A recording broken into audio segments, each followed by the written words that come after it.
revelação de Jesus Cristo, a qual Deus lhe deu, para mostrar aos seus servos as coisas que brevemente devem acontecer. E pelo seu anjo as enviou e as notificou a João, seu servo. Bem-aventurado aquele que lê, e os que ouvem as palavras desta profecia, e guardam as coisas que nelas estão escritas, porque o tempo está próximo. Apocalipse 1, 1 e 3. O Instituto de Educação e Saúde de Taquara tem o prazer de apresentar Estudos do Livro de Apocalipse, que será apresentado por Diego Silva. Essas aulas foram ministradas aos alunos do IEST em 2009.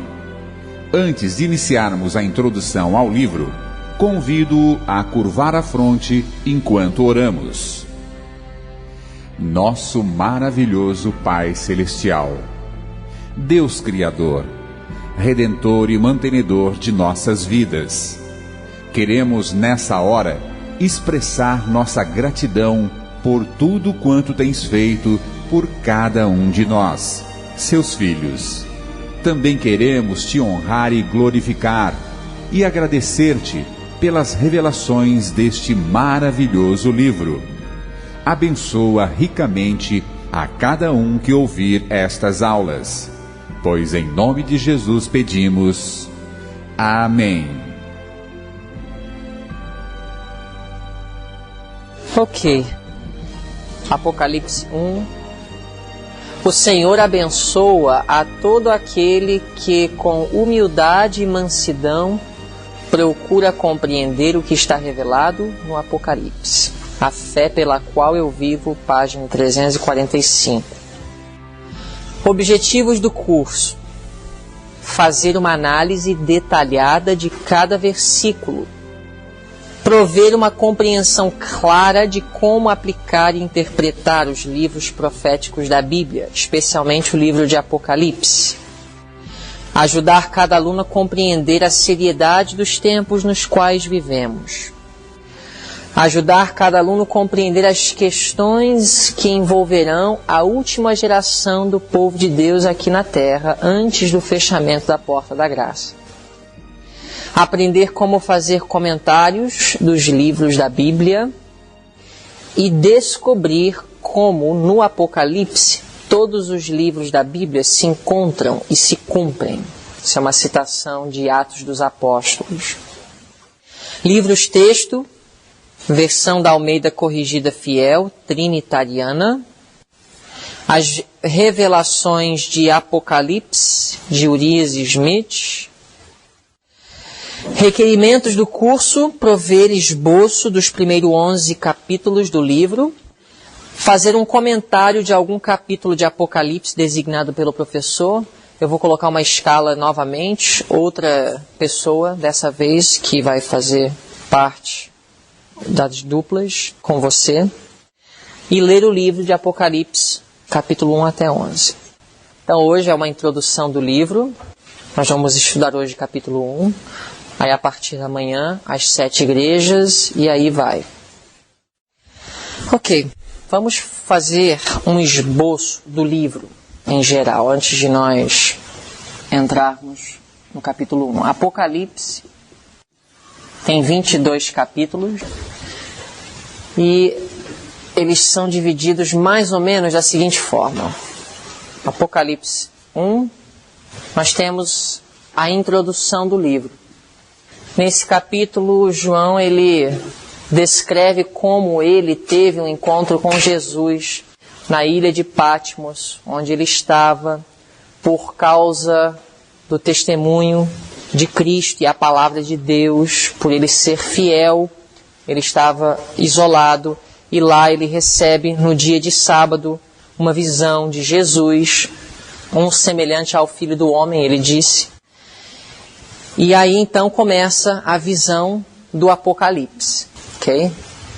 A partir desse momento que ele recebe essa visita e começa então a receber essa visão, nós não temos noção de tempo. Quanto tempo durou tudo que foi mostrado a ele, ou seja, o período que ele esteve recebendo a visão do Apocalipse, não sabemos quanto tempo. Possivelmente aquele sábado inteiro, ele recebendo a visão do Apocalipse. São 22 capítulos, mas não é igual ao livro de Daniel, que no capítulo 1, os eventos daquele capítulo aconteceram no ano 606 até 604, capítulo 2, no ano de 604, capítulo 3, tantos anos depois, capítulo... Não é assim. O Apocalipse, tudo aconteceu de uma vez só, uma visão que João recebeu quando ele estava isolado na ilha de Patmos no sábado. E aí então ele escreveu e enviou para as 7 igrejas essa visão do Apocalipse, e daí foi disseminada. E Deus fez com que essa visão, esse conteúdo chegasse até as nossas mãos. E nós acreditamos, nós pela fé sabemos que o que chegou às nossas mãos hoje, no século 21, é o mesmo conteúdo que João viu e relatou e enviou para as 7 igrejas da Ásia Menor. E daí Deus, ele preservou e nos legou esse conteúdo. Então, capítulo 1, a introdução. Apocalipse 2 e 3, nós temos as 7 igrejas. Apocalipse 4 a 7, nós temos os 7 selos. Apocalipse 8 a 11, as 7 trombetas. Apocalipse 12, o dragão e a mulher. Apocalipse 13, nós temos as 2 bestas. Apocalipse 14, nós temos 144.000, as 3 mensagens angélicas e a segunda vinda de Cristo. Apocalipse 15 a 18, nós temos a queda de Babilônia e o fechamento da porta da graça. Apocalipse 19, nós temos a segunda vinda de Cristo. Apocalipse 20, nós temos o milênio. Apocalipse 21, o novo céu e a nova terra. E Apocalipse 22 é a conclusão. Mais ou menos assim nós poderíamos organizar o livro de Apocalipse. É lógico que eu posso dizer que o capítulo 4 e 5 é a visão do tribunal no céu, a visão do santuário. E o capítulo 6 e 7 mesmo é a descrição dos 7 selos. Mas na realidade, capítulo 4 e 5 é uma introdução da mensagem que foi apresentada através dos 7 selos. Então eu coloquei juntos. Da mesma forma, nós poderíamos compactar 12, 13 e 14 em uma só sessão. Entendeu? E descrever como o conflito final entre Satanás e a igreja. Capítulo 12, 13 e 14. Capítulo 15 a 18 também a gente poderia dizer capítulo 15 e 16, derramamento das 7 pragas, 17 e 18, o juízo sobre Babilônia. Mas essa é uma forma de organizar o livro. Agora, o que nós vamos estudar então agora, nesse período, é esse conteúdo aqui. As 7 igrejas, os 7 selos e as 7 trombetas, que são 3 profecias paralelas. Ok? São 3 profecias paralelas. Como assim? Nós temos as 7 igrejas, 7 selos, 7 trombetas.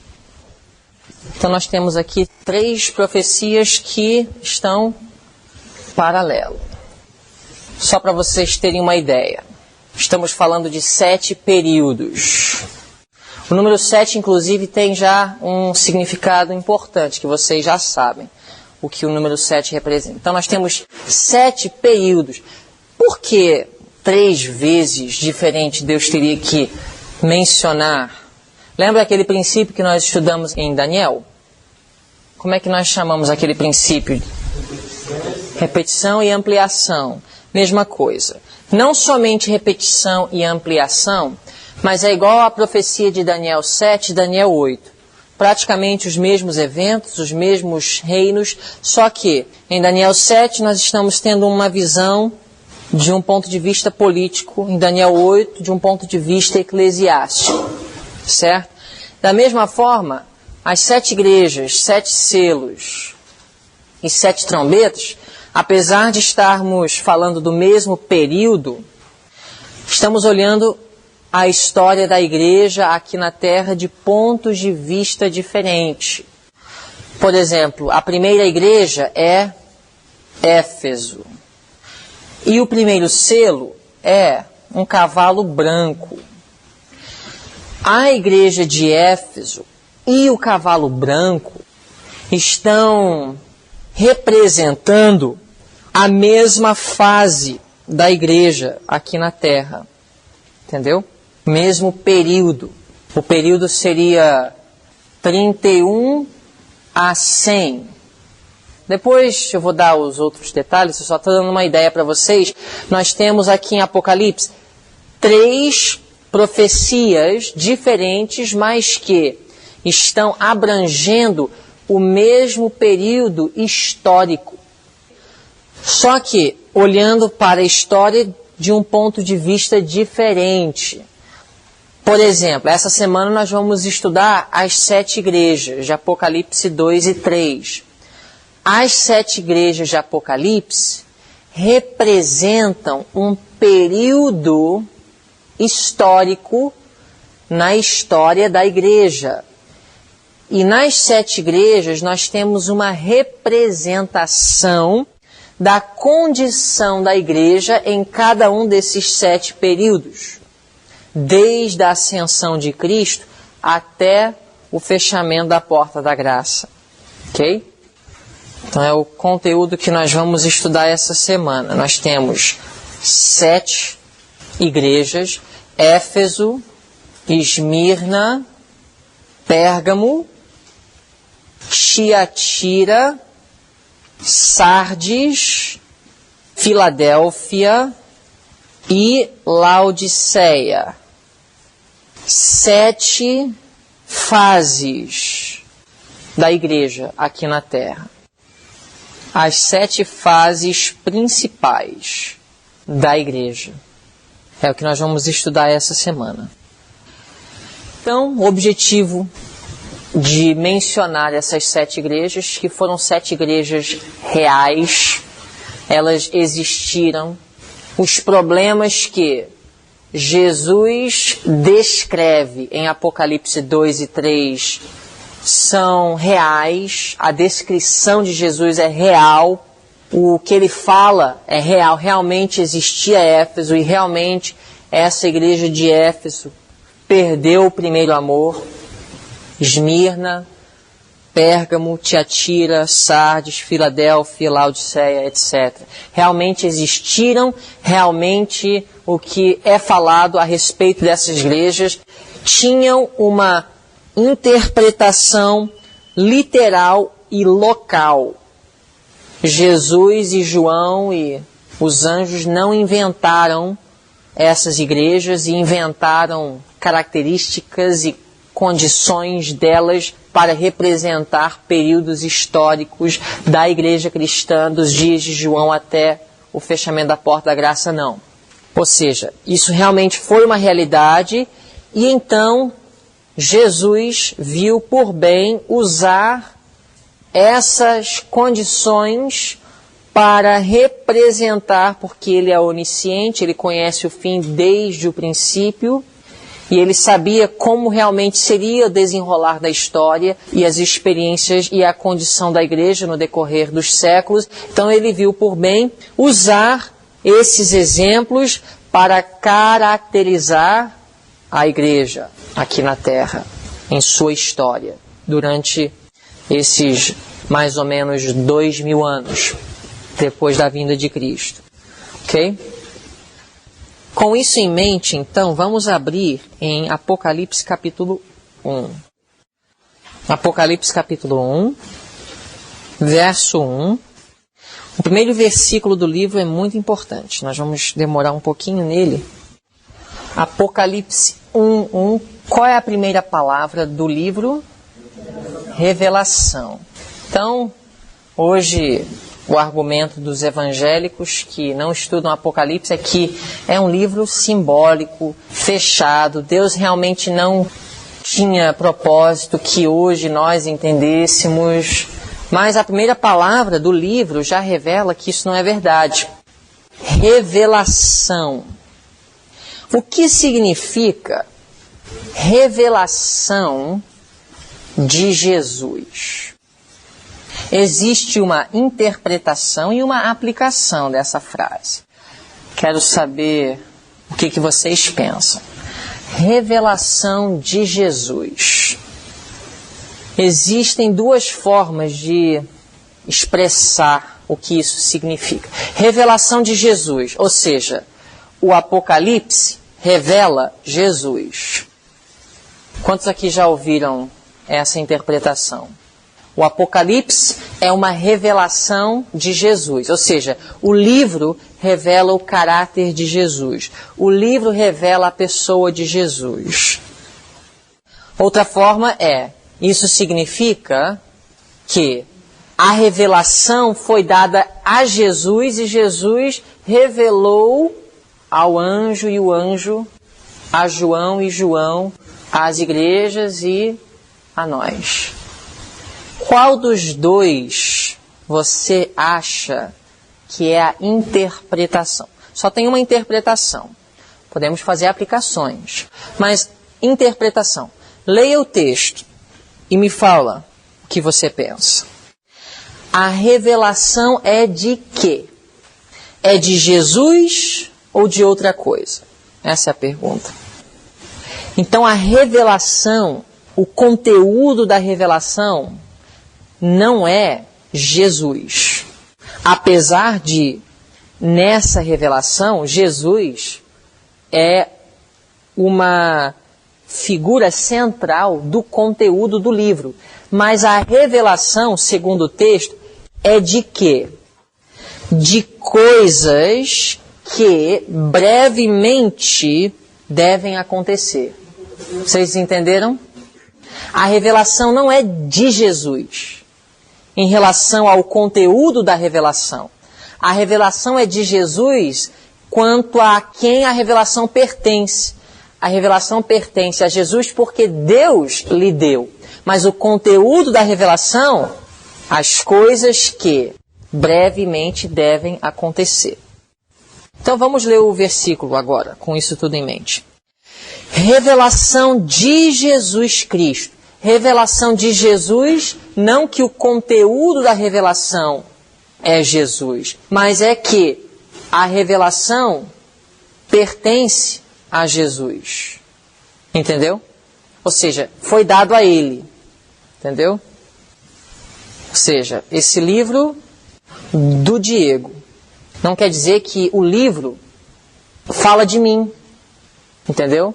Mas ele pertence a mim. Entenderam a diferença? Esse livro é do Diego. Agora, pode-se entender também que esse livro é do Diego. Fala do Diego. É uma biografia dele. Então, essa expressão, revelação de Jesus, tem duas formas de se entender. Veja bem, é uma coisa importantíssima, anotem bem.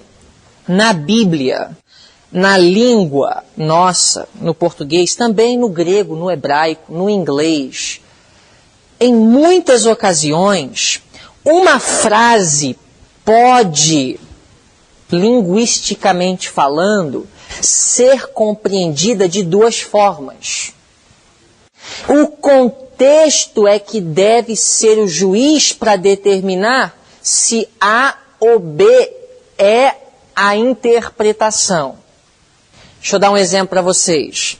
Jesus disse assim, para o ladrão na cruz: certamente eu te digo hoje, estarás comigo no paraíso. Essa expressão, no próprio grego, pode ser compreendida de duas formas. Certamente eu te digo, hoje estarás comigo no paraíso. Ou seja, eu estou te falando que hoje você vai estar comigo no paraíso. Ou, certamente eu te digo hoje, estarás comigo no paraíso. Essa expressão é correto, baseado na língua, entender de forma A ou B. Ou seja, não é errado dizer que ele estava dizendo, certamente eu te digo, hoje estarás comigo. Quanto à língua, está em harmonia. Está certo, não tem problema. Qual é o problema? É que o contexto da Bíblia, o contexto dos próprios 4 evangelhos, não nos dá base para concluir que Jesus naquele dia foi para o paraíso junto com o ladrão na cruz. Então, quem é o juiz, quem é o árbitro para decidir em situações dessas em que a língua pode dar duas interpretações ao leitor de como se posicionar?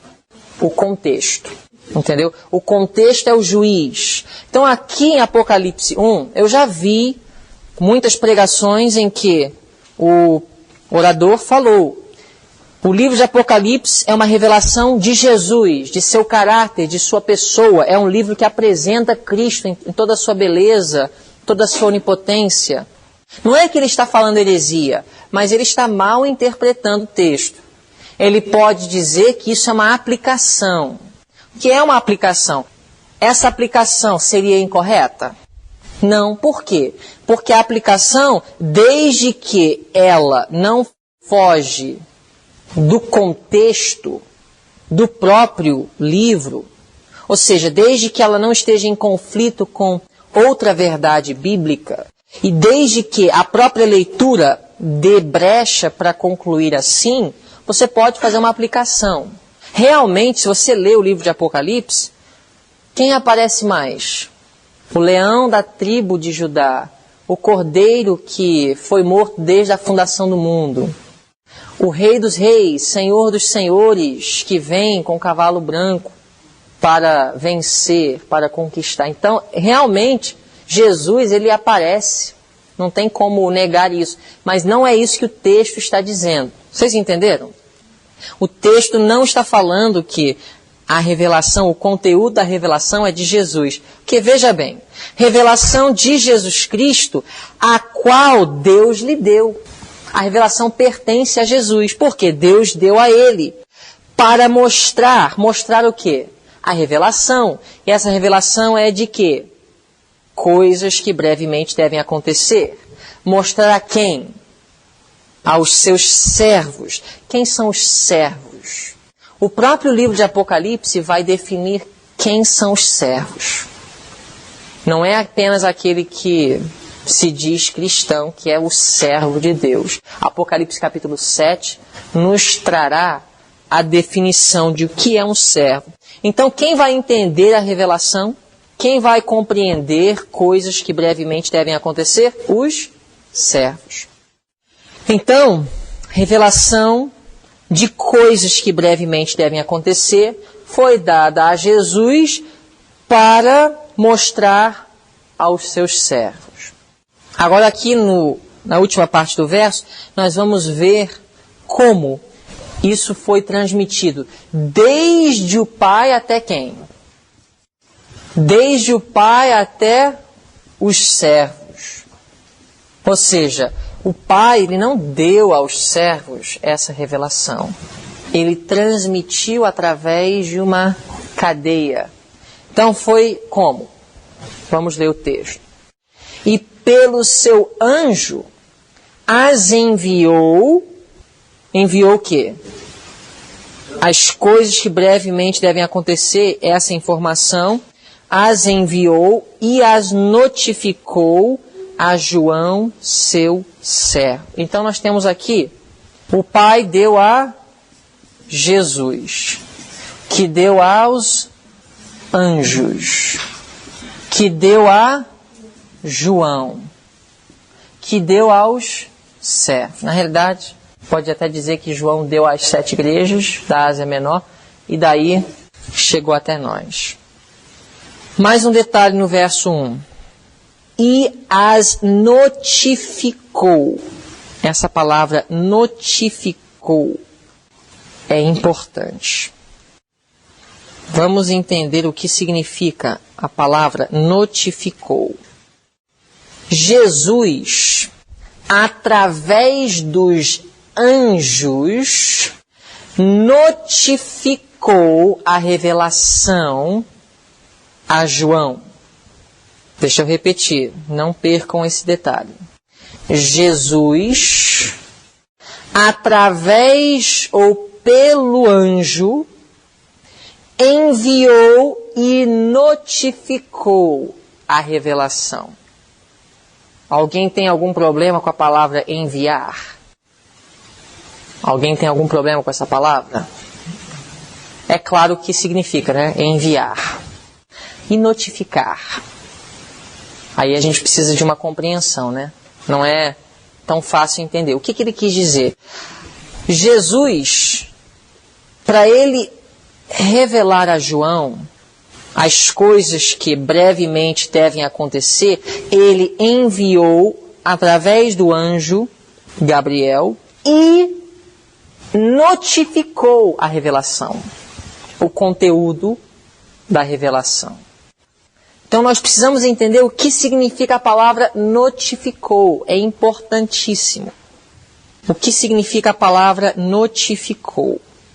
Nós vamos deixar a própria Bíblia nos explicar.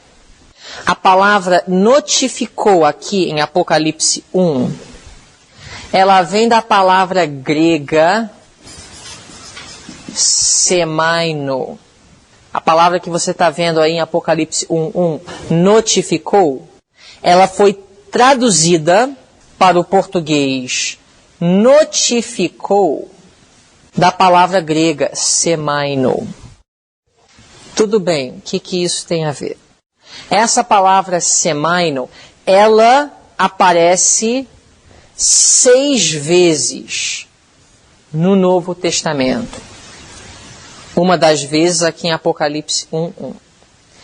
Se nós compararmos os outros textos onde essa palavra é usada, nós vamos ter luz para entender o que ela significa. Semaino.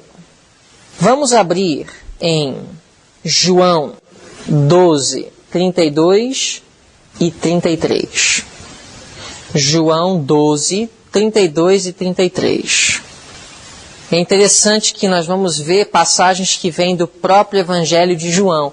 Ou seja, nós sabemos que João ele conhecia essa palavra, semaino. E ele foi quem escolheu essa palavra ao descrever como o Apocalipse, o conteúdo, as informações de coisas que brevemente aconteceriam, foi transmitido de Jesus através do anjo até ele. Ok? Jesus disse assim: e eu, quando for levantado da terra, todos atrairei a mim. Alguém sabe o que Jesus estava querendo dizer com essas palavras? E eu, quando for levantado da terra, todos atrairei a mim. O que Jesus estava querendo dizer com essa palavra? A partir desse momento, todas as pessoas que conheciam a ele agora. E aqueles que aceitassem. Estava descrevendo qual evento específico? A crucifixão de Cristo. Não tem como negar isso. Isso aí é claro. Agora, qual história do Antigo Testamento Jesus estava se referindo quando ele mencionou essas palavras? Segurando o dedo aí em João, vamos para João 3. Segurando em João 12, vamos para João 3. Quando ele falou aqui com Nicodemos, ele disse assim no verso 14: E como Moisés levantou a serpente no deserto, assim importa que o Filho do Homem seja o quê? Levantado. Então Jesus estava se referindo ao mesmo evento aqui em João 12. E eu, quando for levantado da terra, todos atrairei a mim. Então Jesus, ele estava descrevendo um evento futuro usando uma ilustração do passado. Nós chamamos isso de quê?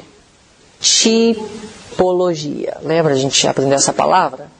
Jesus aqui estava usando uma história do Antigo Testamento para tipificar um evento que brevemente iria acontecer. Tudo bem, mas o que isso tem a ver com a palavra semaino? A palavra semaino aparece no verso 33. E dizia isto, semaino, de que morte havia de morrer.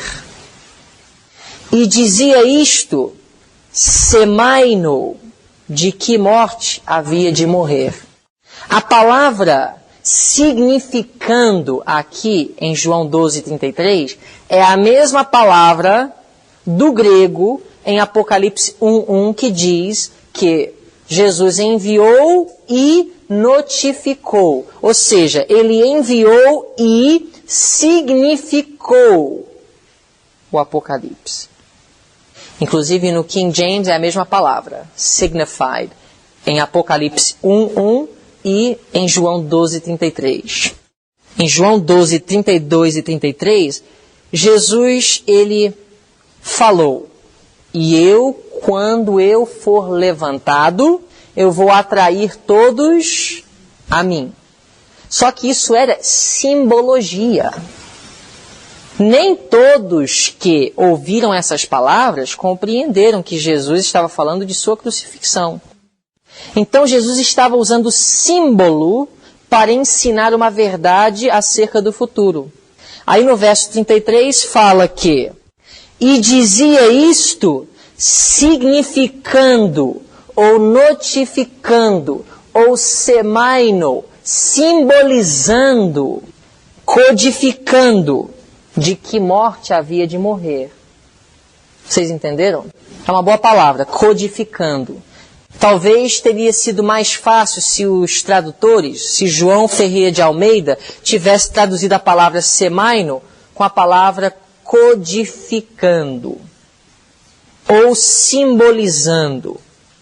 Mas em Apocalipse 1:1 ele usou a palavra notificando ou notificou. E em João 12:33 ele usou a palavra significou. Mas o sentido é este.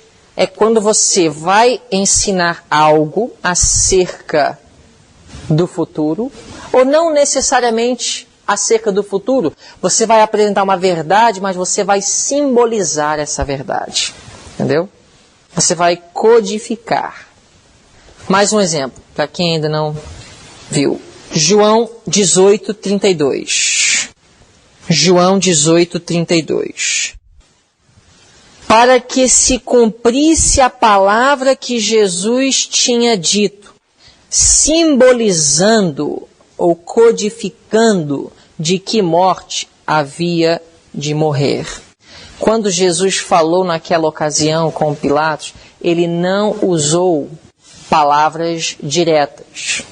Ele falou uma verdade através de símbolo, tipo.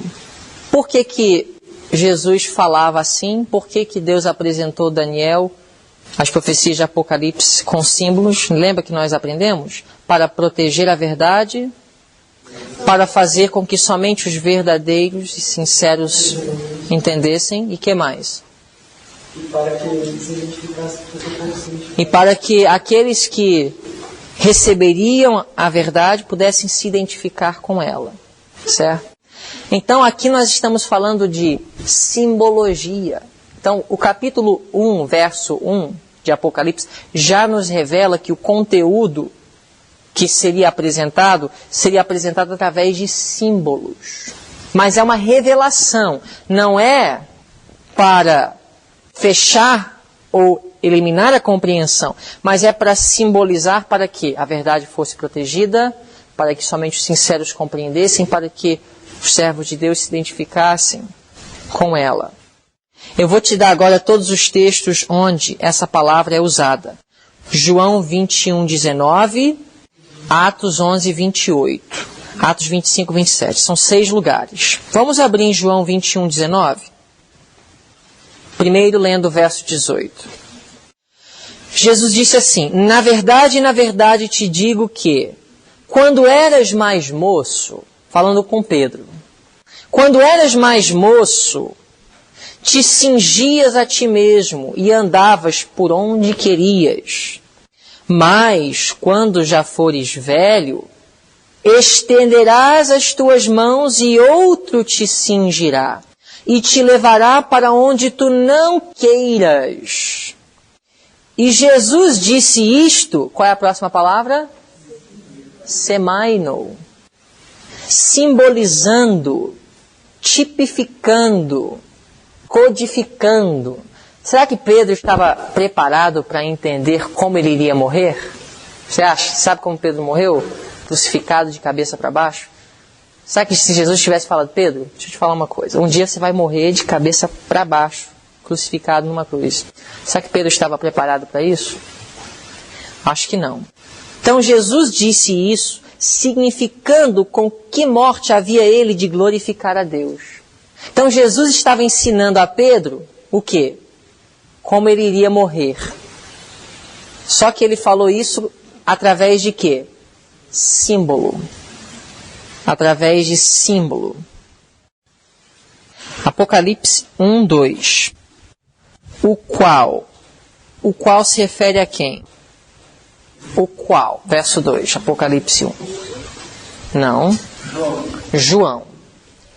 João testificou da palavra de Deus e do testemunho de Jesus Cristo de tudo o que tem visto. Inclusive isso explica por que ele estava na ilha de Patmos. Bem-aventurado aquele que lê e os que ouvem as palavras desta profecia e guardam as coisas que nela estão escritas, porque o tempo está próximo. Então aqui nós temos uma bem-aventurança. Apocalipse tem várias bem-aventuranças. A primeira diz que bem-aventurado ou feliz será aquele que lê, não somente lê, mas quem ouve, não somente ouve, mas também entende e guarda as coisas que estão escritas nessa profecia, porque o tempo está próximo. Essa foi a introdução. João, ele está escrevendo às 7 igrejas, igual a carta de Paulo aos Efésios e aos Filipenses e aos Colossenses e a Timóteo. Essas cartas não foram escritas para você e para mim, mas elas são para nós. Elas foram escritas especificamente para outros, mas Deus inspirou e Deus fez com que elas chegassem até nós como sendo sua palavra. O próprio que estava escrevendo, muitas vezes não sabia o vasto alcance de sua carta. Talvez o próprio João aqui não enxergou quem iria.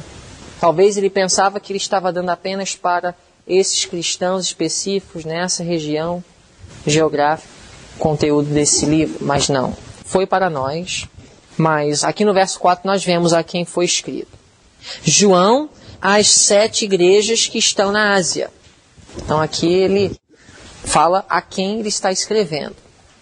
Graça e paz seja convosco da parte daquele que é, e que era, e que há de vir, e da dos 7 espíritos que estão diante do seu trono, e da parte de Jesus Cristo. Aqui nós temos 3 personagens. João está dando uma saudação de 3. Daquele que é, era e há de vir. Esse é Deus, o Pai. Aí fala dos 7 Espíritos e de Jesus. Jesus Cristo, que é o fiel testemunho, o primogênito dentre os mortos e o príncipe dos reis da terra, etc. Eu acho que ninguém vai questionar que aquele que é, que era e que há de vir é Deus. Ninguém vai questionar. Mas agora, os 7 Espíritos, quem são? Os 7 Espíritos. Vamos abrir em Apocalipse capítulo 4, verso 5. Vamos deixar a própria Bíblia explicar. Apocalipse 4, 5. E do trono saíam relâmpagos, do trono de Deus, e trovões e vozes, e diante do trono ardiam 7 lâmpadas de fogo, as quais são os 7 Espíritos de Deus. Aqui esse texto não me disse quem são os 7 Espíritos. Aqui esse texto me disse o que são as 7 lâmpadas de fogo que saía diante do trono de Deus. As 7 lâmpadas de fogo que saem de diante do trono de Deus representa quem? Os 7 Espíritos. Mesmo assim, não me explicou quem são os 7 Espíritos, certo? Capítulo 5, verso 6. E olhei, e eis que estava no meio do trono e dos 4 animais viventes e entre os anciãos um cordeiro, como havendo sido morto, e tinha 7 chifres e 7 olhos, que são os 7 Espíritos de Deus enviado a toda a terra. Vamos colocar aqui no quadro algumas coisas que nós aprendemos acerca dos 7 Espíritos. O que nós aprendemos sobre os 7 Espíritos? 7 lâmpadas. Lâmpadas fazem o quê? Iluminam. O que mais? 7 chifres. 7 olhos. Primeiro, vamos identificar 7. O número 7 em Apocalipse aparece muitas vezes. O número 7 significa o que na Bíblia? Perfeição e plenitude. Lâmpadas, luz. Chifres, poder. Olhos, eu colocaria onisciência. Os 7 olhos de Jesus. Onipresença. 7, perfeição, olhos. Poderíamos dizer que os 7 olhos de Jesus representa a pessoa de Jesus aqui na terra. Quem é o representante de Cristo na terra? Não há dúvida de que os 7 Espíritos se refere ao Espírito Santo. Vou explicar por quê. Porque o Espírito Santo é quem opera na vida do homem para que ele possa transmitir luz. O Espírito Santo é quem dá poder ao homem para que ele possa obedecer a Deus. E o Espírito Santo é quem aqui na terra é a pessoa, a representação de Jesus. Jesus habita em meu coração através do Espírito. Jesus, ele perdeu sua onipresença. Então ele está em todos os lugares, ele vê tudo através da pessoa do Espírito Santo. 7. Quando o Espírito Santo ele trabalha na minha vida, a luz que eu vou transmitir, perfeita, perfeito poder e uma perfeita representação. E não percamos de vista aqui a frase diante do trono de Deus. Compara isso com João capítulo 14. João capítulo 14, verso 26. Diz assim: mas aquele Consolador, o Espírito Santo, que o Pai enviará. O que disse em Apocalipse 4? Sai de diante de onde? Do trono.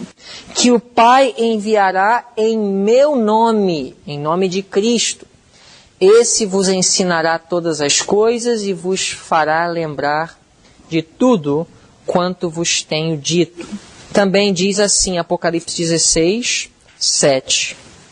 Todavia digo-vos a verdade, que vos convém que eu vá, porque se eu não for, o Consolador não virá a vós, mas quando eu for, vô-lo enviarei. O Espírito Santo é quem Jesus envia. João 16, 7. O Espírito Santo é o representante de Cristo aqui na terra. Não o Papa, mas o Espírito Santo. Por que 7? Não é somente para representar a obra perfeita dele aqui na terra, em ajudar o homem a experimentar o plano da salvação, mas também nós temos 7 igrejas. E a cada igreja é o Espírito que diz. É o Espírito. Vamos ver aqui em Apocalipse 2. Apocalipse capítulo 2, verso 7. Quem tem ouvidos, ouça o que o Espírito diz às igrejas. Mas são quantas igrejas? 7. 7 igrejas. Quantas igrejas existem? Quantas igrejas, realmente? Falando da igreja de Deus, a igreja de Cristo aqui na terra. Uma. Por que 7 igrejas? Porque muitos podem dizer, mas por que 7 espíritos? O espírito é só um, não é? Não. É só um. Mas aqui nós estamos em um livro profético, simbólico. O número 7 tem uma representação. Então, assim como Jesus tem várias formas de ser apresentado no Apocalipse para identificar e caracterizar um determinado atributo dele, assim também o Espírito é apresentado como os 7 espíritos que saem diante do trono de Deus. Os 7 espíritos, o Espírito Santo. Então, saudação daquele que é, que foi, que há de vir, dos 7 espíritos e de Jesus. Então, do Pai, do Espírito Santo e do Filho. Apocalipse capítulo 1, verso 5. E da parte de Jesus Cristo, que é a fiel testemunha, o primogênito dentre os mortos e o príncipe dos reis da terra, aquele que nos amou e em seu sangue nos lavou de nossos pecados. Eu quero frisar o primogênito. O primogênito dentre os mortos. Nós vamos falar em outra parte de Apocalipse sobre a fiel testemunha, o príncipe dos reis da terra, mas vamos nos demorar um pouco aqui no primogênito dentre os mortos. Jesus, ele foi um ser criado? Ele sempre existiu ou ele passou a existir em algum momento? É um mistério, né? A gente olha para trás, não tem começo. Não tem começo. Não dá para a mente finita humana entender, se identificar com isso. Não tem como. Nós compreendemos um fim, mas não compreendemos que não houve começo. Ou seja, olhando para frente, nós conseguimos entender que pode não haver fim, pode haver vida eterna, olhando para frente. Mas quem consegue olhar para trás e entender que não houve começo? Porque para nós, mesmo se nós vivermos eternamente, houve um começo. Então a gente nunca vai realmente entender o que é não ter começo. Deus teve começo? Deus passou a existir em algum momento? Você consegue entender isso? Sabe por que você não consegue entender? Porque você foi criado. Você teve um começo. Você pode viver eternamente, nunca ter um fim. E você consegue então entender o que é olhar para frente e não ver fim. Mas olhar para trás e não ver começo, você não consegue. Não está na sua mente para entender isso, porque você é um ser criado. A pergunta que eu faço, Jesus, ele foi um ser criado ou ele é coeterno? Essa passagem aqui, o primogênito dentre os mortos, é uma das passagens usadas para dizer Jesus, ele foi criado. Primogênito. Primogênito significa o quê? Quem é um primogênito? Primeiro filho?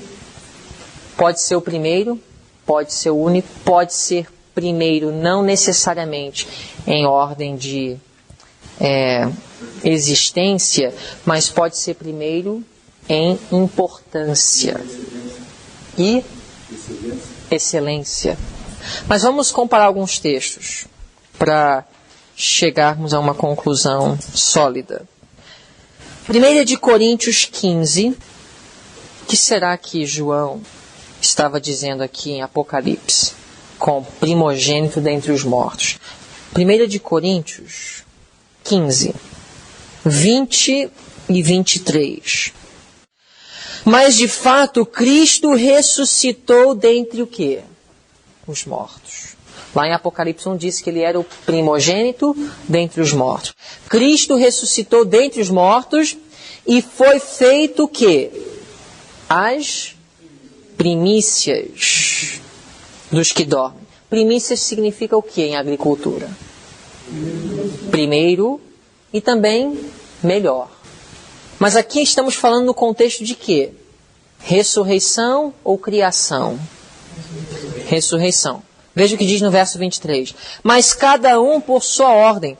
Cristo as primícias, ou seja, Cristo o primeiro. Agora eu faço uma pergunta. Jesus foi o primeiro a ser ressuscitado? Então como é que Jesus é a primícia? Porque Jesus é o melhor. Jesus é o mais importante. Jesus é o maior. E por causa da ressurreição de Jesus, é que Moisés pôde ser ressuscitado. Vamos comparar outro texto. Romanos 8, 29.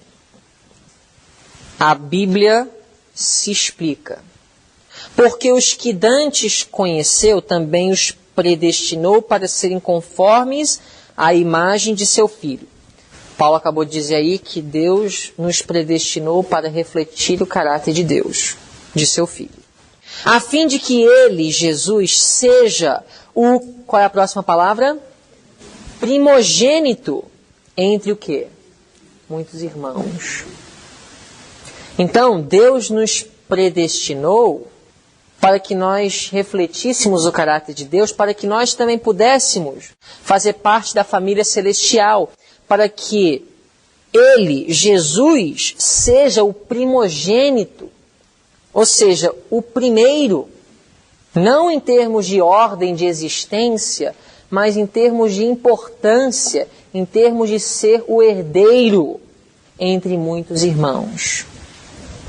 Continuando, Colossenses 1, 15 e 18. Estamos explicando a descrição de Jesus, o primogênito dentre os mortos. Colossenses 1, 15 e 18. O qual é a imagem do Deus invisível? Jesus. Jesus é a imagem do Deus invisível. Olha a próxima expressão. O primogênito de toda a criação.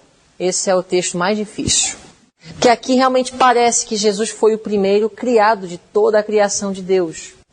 Mas vamos deixar o verso 18 explicar o verso 15. E ele é a cabeça do corpo, da igreja, é o princípio, o primeiro, e o primogênito dentre o quê? Dentre os mortos. Esse texto é semelhante ao texto de 1 de Coríntios. Então, quando a gente lê verso 15, a gente vê o primogênito de toda a criatura, não estamos falando que ele foi o primeiro a ser criado, mas ele foi o primeiro a ser ressuscitado. Não em termos de ordem, mas em termos de importância, em termos de excelência. Ele é o primeiro, ele é o melhor. Só para concretizar esse pensamento, Hebreus 11, 17... 1 de João 4, 9, Hebreus 1, 5 e 6, Atos 13, 32 e 33, Salmo 2, 7. Vamos voltar a Apocalipse 1. Capítulo 1 de Apocalipse, verso 6, falando de Jesus, e nos fez reis e sacerdotes para Deus e seu Pai. Por que reis e sacerdotes? Que nós teremos o papel de julgar durante o milênio. Reis porque nós vamos herdar o trono junto com Cristo, sendo seus irmãos. Vocês podem comparar no livro de Apocalipse essa expressão, reis e sacerdotes a Deus, Apocalipse 5:10, Apocalipse 20, 4 e 6, 2:26, 3:21. A Ele glória e poder para todo sempre. Amém. Eis que vem com as nuvens, e todo olho o verá, até os mesmos que o traspassaram. E todas as tribos da terra se lamentarão sobre ele. Sim, amém. Eu sou Alfa e o Ômega, o princípio e o fim, diz o Senhor, que é, e que era, e que há de vir, o Todo-Poderoso. Aqui nós vemos a mesma descrição usada anteriormente, falando de Deus, agora é aplicada a Jesus. O que é, era e há de vir, o Todo-Poderoso. Todas essas descrições de Cristo aqui, do verso 5 a 8, elas reaparecem no próprio livro. Então nós não vamos abordar mais em detalhe cada uma dessas características. Essa foi a introdução da carta, ou do livro de Apocalipse. No verso 9, então, ele já vai entrar no conteúdo da visão. Como ela chegou até ele, quando, em quais circunstâncias e o que chegou até ele. Eu, João, que também sou vosso irmão e companheiro na aflição e no reino e paciência de Jesus Cristo, estava na ilha chamada de Patmos, por causa da palavra de Deus e pelo testemunho de Jesus Cristo. Querendo mais informações sobre a ilha de Patmos, vocês podem consultar o livro de Urias Smith ou o comentário bíblico, como ele foi para lá, as circunstâncias por trás. Vocês podem consultar o capítulo 56 de Atos dos Apóstolos, de Ellen White, capítulo chamado Patmos. Ela descreve o ministério de João, como findou. Ele diz assim: eu fui arrebatado no Espírito no dia do Senhor. Nós não temos dúvida quanto ao que se refere o dia do Senhor, o sábado, ou seja, um dia de sábado ele estava lá, exilado, na ilha, sozinho. É interessante que Satanás, ele queria abafar o testemunho desse servo de Deus. Aparentemente uma vitória. Coloca ele na ilha de Patmos, onde aparentemente ele perdeu sua influência. Satanás, ele quer diminuir a influência daqueles que têm maior capacidade para realizar bem a causa de Deus. João, ele era o último dos 12 apóstolos ainda vivos. E Nero, ele queria acabar com os apóstolos. E João era o último. Então João foi exilado. Na tentativa de abafar a voz do servo de Deus, ou seja, mais uma vez, a gente viu isso no livro de Daniel. Aquilo que para os olhos humanos aparentemente é uma derrota, é um fracasso para a causa de Deus, Deus ele transforma em bênção. Parecia que ele tinha perdido sua influência e sua capacidade de trabalhar para Deus. E foi justamente nessa condição mais difícil de seu ministério, aparentemente, que ele escreveu o livro que talvez seja o mais relevante para a igreja de hoje, de todos que o apóstolo João escreveu. Ou seja, Satanás, com seus propósitos para o mal, Deus transforma para o bem. Ele estava na ilha de Patmos, no dia do Senhor, um sábado, meditando naquele lugar, talvez refletindo através da natureza, no caráter de Deus, e veio a ele então uma visitação especial. Fui arrebatado no dia do Senhor e ouvi detrás de mim uma grande voz, como de trombeta, que dizia: eu sou o Alfa e o Ômega, o primeiro e o último. E o que vês, escreve-o num livro e envia-o às 7 igrejas que estão na Ásia, a Éfeso, e a Esmirna, e a Pérgamo, e a Tiatira, e a Sardes, e a Filadélfia, e a Laodiceia. Foram a essas igrejas que o Apocalipse foi enviado. E virei-me para ver quem falava comigo. E, virando-me, vi 7 castiçais de ouro. E no meio dos 7 castiçais, um semelhante ao Filho do Homem, vestido até os pés de uma roupa comprida, e cingido pelos peitos com um cinto de ouro. E a sua cabeça e cabelos eram brancos como lã branca, como a neve, e os seus olhos como chama de fogo, e os seus pés semelhante a latão reluzente, como se tivessem sido refinados numa fornalha, e a sua voz como a voz de muitas águas. E ele tinha na sua destra 7 estrelas, e da sua boca saiu uma aguda espada de 2 fios, e o seu rosto era como o sol, quando na sua força resplandece. E eu, quando o vi, caí a seus pés como morto. E ele pôs sobre mim a sua destra, dizendo-me: não temas, eu sou o primeiro e o último. E o que vivo e fui morto, mas eis aqui estou vivo para todo sempre. Amém. E tenho as chaves da morte e do inferno. Inferno aqui significa sepultura. Escreve as coisas que tens visto, e as que são, e as que depois destas hão de acontecer.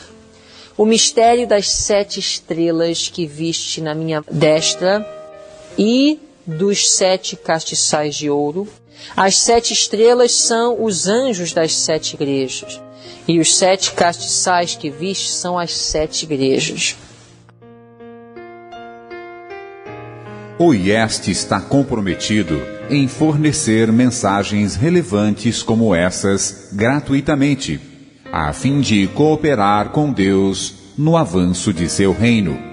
Para ouvir mais sermões e palestras como essa, acesse nosso site www.iestrj.org.